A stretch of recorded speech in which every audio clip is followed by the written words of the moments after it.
70 години преди края на света, Дики се ражда в Македония. Израства в артистична обстановка в Пловдив, на върха на тепето в Стария град. Дики започва кариерата си като архитект и реставратор в Стария град.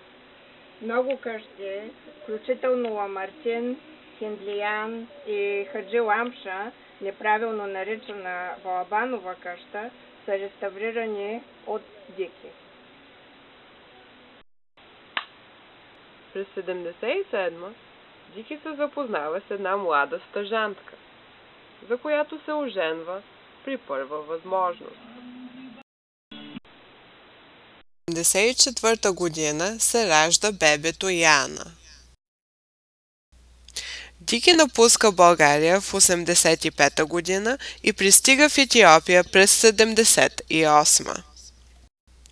Въпреки че в България е дълбока зима, в Етиопия попада на 13 месеца слънце.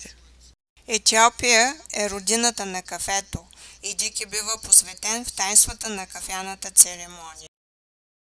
По време на революцията през 1991 в избата на българското посолство плъхове изяждат фастъците от джоба му. Дики оцелява.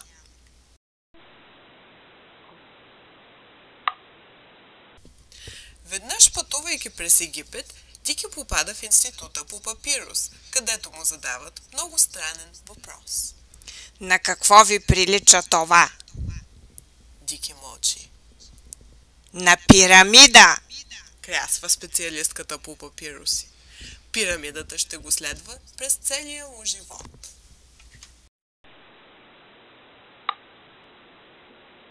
През 1991 година Дики е първия българин, който отива да работи в тайнственото кралство Бутан, в хималайските дебри. Краля на Бутан измисля девиза, че нашата цел е да постигнем не Gross National Product, but Gross National Happiness. Дики допринася към тази цел със строителството на много училища и дизайна на една красива марка. През 1995 година Дики се връща в Етиопия, където строи Шератона за един шейх.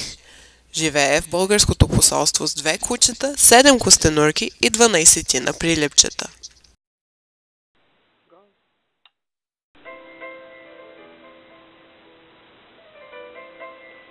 От 1999 година Дики е в New York State of Mind.